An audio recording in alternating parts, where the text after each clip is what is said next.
Hello, this is Gary Geraths, and this video describes several different methodologies on creating simple anatomical forms to apply to your drawings to make your figure drawings better. So we'll start this video out in a simple gestural drawing, laying out the basic forms, the locations of things. You can see kind of the knocking in the rib cage, the shoulder blades, and just generally overall working up the entire form in conjunction with the chair, making sure that both work with the proportions and the measurements of the forms. You might notice as I go into the chair that I'm changing it. I'm making it more boxy and sort of solid rather than trying to copy what's on the photograph. Frankly, the idea is not to copy the photograph, but to interpret it. So you might notice that I've moved slightly some pieces of the body around, changing the chair a little bit, sort of making it my own, and then applying the lesson to it. At the same time, you may notice that I'm still keeping all the major landmarks like the knees, the feet, elbows. I'm still measuring those out and keeping good track of those to make sure that it doesn't get completely out of proportion. At this point, I'm using some real simple measuring devices, but those will get more complex as the drawing goes farther.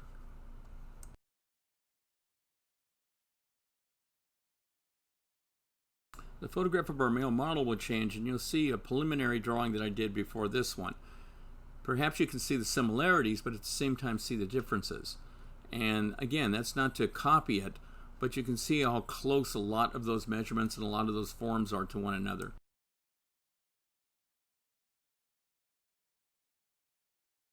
Now that I have a preliminary sketch down, I move to do more measurements. So this axis lines across the chest, across the shoulders, across the hips, front of the knees, making sure everything is working together. And then I start pulling in these plumb lines, these verticals, to check out my measurements vertically and horizontally. Those little blue points I'm making is where the bone comes to the surface, or where the chair is, where I can keep track of those horizontal and vertical lines, almost setting up a grid system to check my measurements. Make sure they're sort of like close enough that I can move and make it evolve as the drawing goes along. You also may notice that those just aren't random lines I'm throwing all over the place. It's usually attaching one, like I said, one of those landmarks like that. You can see a horizontal knee from the bottom of one kneecap hits the top of the other. One elbow goes over to the other. The shoulder goes to the wrist. And then I'm also going vertically, noticing where those points cross, like through the kneecap, through the side of the rib cage, up through the side of the neck, and into the side of the head. That's just one. There's many of those sort in this drawing.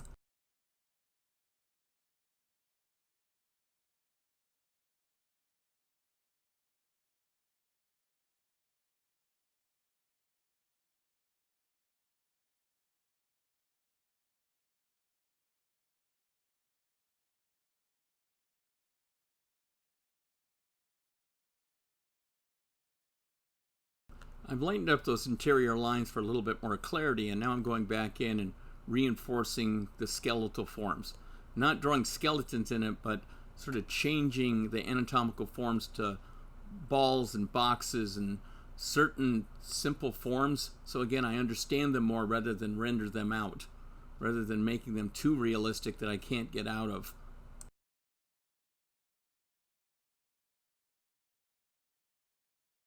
So at this point, I'm building a really strong framework that eventually I'm going to be attaching those forms to and attaching the measurements to. So I'm building up the line quality, and what's happening is the line is beginning to show up more where the bone pops to the surface, because that's where I'm literally going to be sort of strapping these muscles on, these forms on, and then making them overlap and making them more spatial.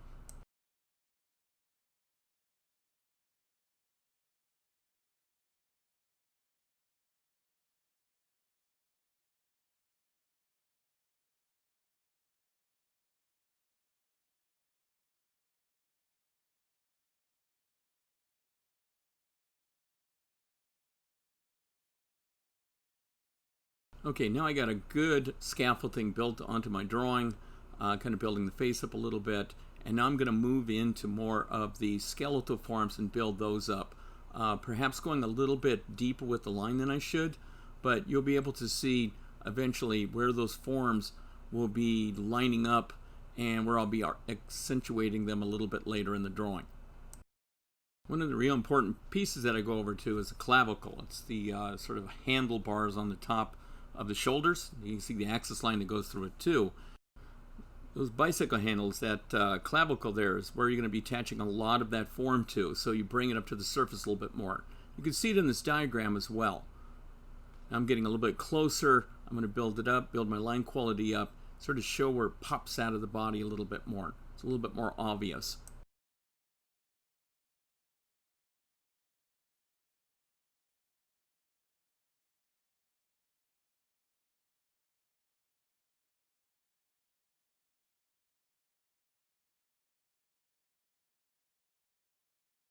I'm pretty secure at the location of that and the placement. So now I'm going into the elbows and the arms and sort of pop those up a little bit more, because that's where I'm going to be putting the forms in the future to turn that form, to be able to show more foreshortening in both the arms.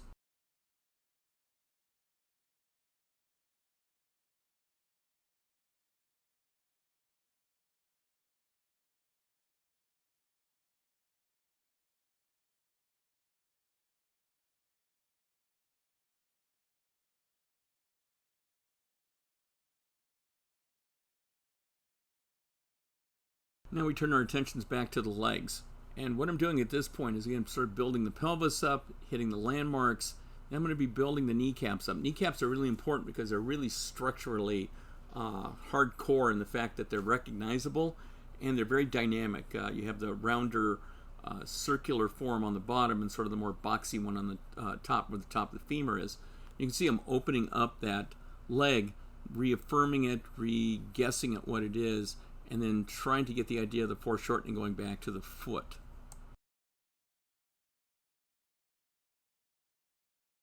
So I'm getting more confident in my design, more confident in my proportions. These little blue dots are where I'm going to be attaching the forms to, sort of cylindrical forms that are going to form the overlaps and help with the foreshortening and eventually the placement of the muscles.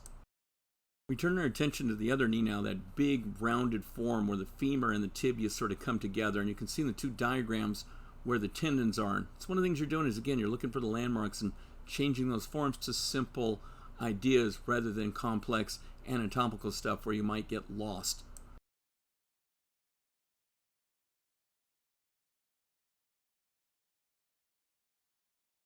Once again, I bring up another preliminary drawing from before I started this one, so you can see the comparisons between the two. Very similar, but at the same time there's some differences. I'm sort of broke that knee apart a little bit more, and on this one I'm sort of combining the two forms together more.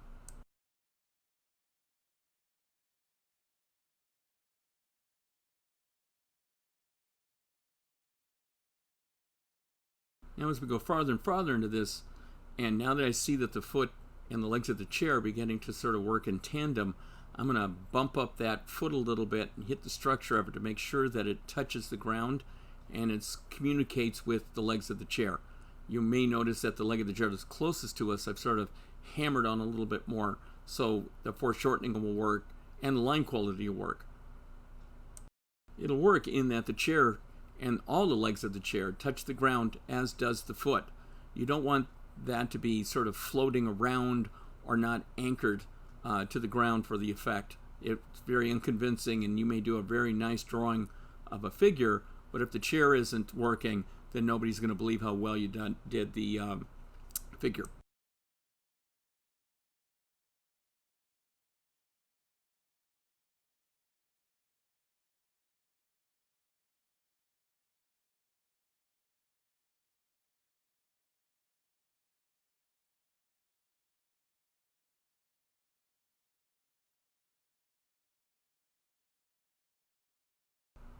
So now we move back up to the knee, and you can see again that I've sort of erased and rechanged the tibia, which is the lower leg bone, to kind of open it up and give it a little bit more overlapping and foreshortening.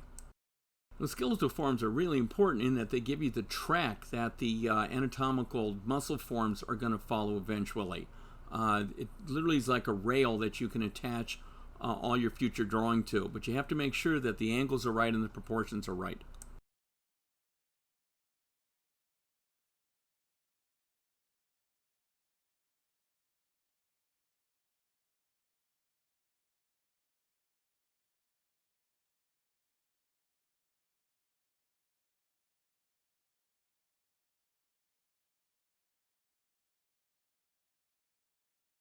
Now that I have the basic structure down, it's time to move on to attaching those forms.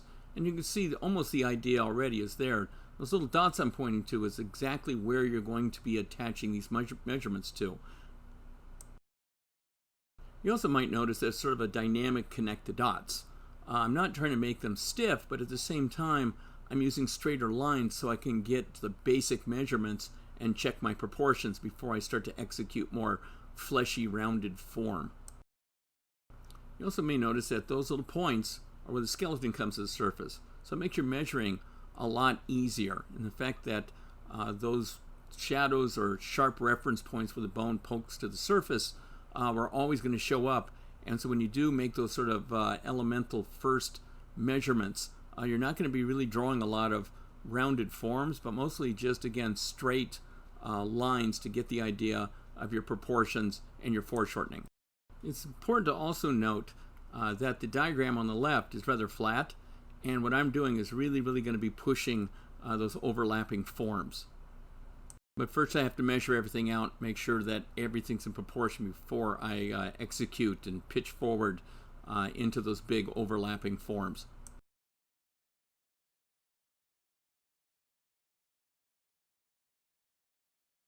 So here we go. I'm going to start to execute to draw those big overlapping tubes. And again, it's been measured, so my foreshortening and my ellipses are correct. You can see just the right amount into each one of these forms, and that's important because that's where the forms break, and eventually you'll be putting muscle and tendon over the top of it, because remember, at the kneecaps there's no really any muscle. At the elbows there's not really any muscle, it's just tendon and bone. So this is a little bit more diagrammatical the way that I'm handling it, but when you do execute it, you practice it on your own, you'll use a wider variety of line quality, you'll have some softer edges on things. But at the same time, you also have staccato lines where the little sharp dark areas around the side of the bone in the kneecap or the ankles, up in the hip, in the elbows, up in the shoulders will show up.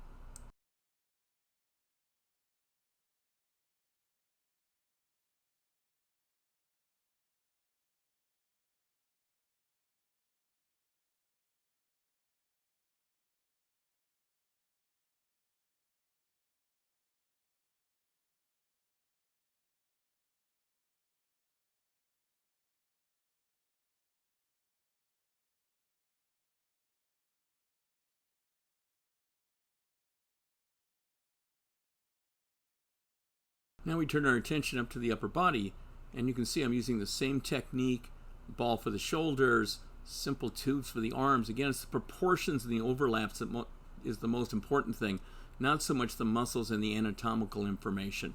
That will be the next layer that you'll put on after this, just to make sure that you have everything working together. So when things do get complicated, these simple forms are what you can go back to for confirmation of your drawing in the layout in the structure.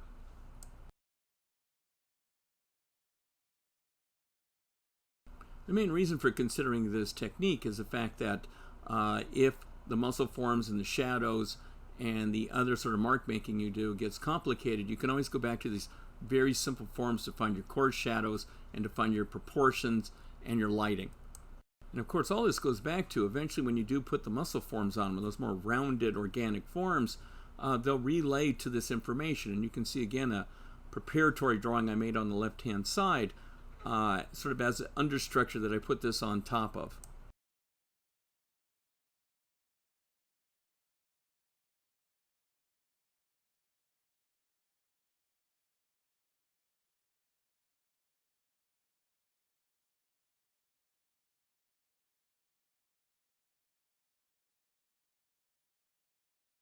Also now as we go farther into the drawing, you can see again where I'm sort of demonstrating and diagramming out where those overlaps are. Now, of course, when you put the skin and the muscle on this, you won't be having those sort of drastic overlaps, but at the same time, you're going to have to demonstrate those subtly, sometimes strongly, sometimes subtly in a drawing to make it more dynamic and more truthful.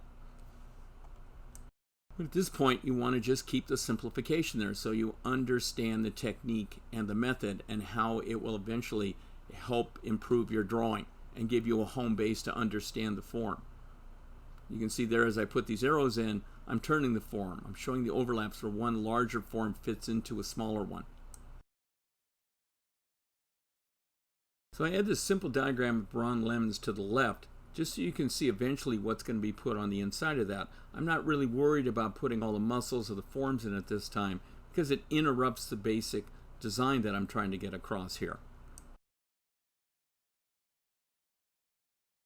Also, as we move from the diagram back to the representation of the model, you can see those anatomical points on his body and how I change them and simplify them to make more sense and to help me along in my design.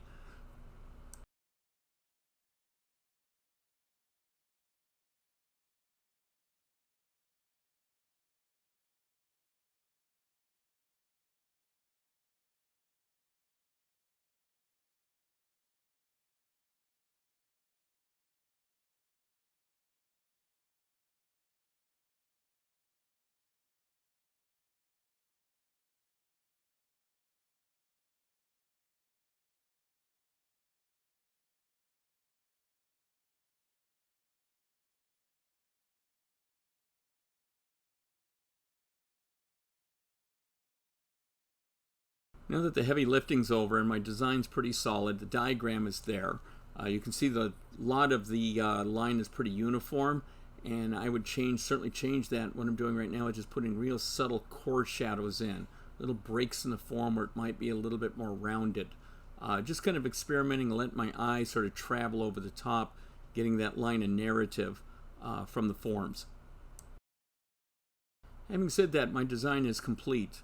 And hopefully you can see through the drawing as I'm putting it together and see the methodology and how it may help your drawing in the future. Also keep in mind that there will be a part 2 to this where I'll be doing diagrams and drawings and explanations of how to draw foreshortening with the body forms going away from you. Thank you very much, and I hope you enjoyed the video, and please take a look at the other ones that I have up. Thank you. Bye.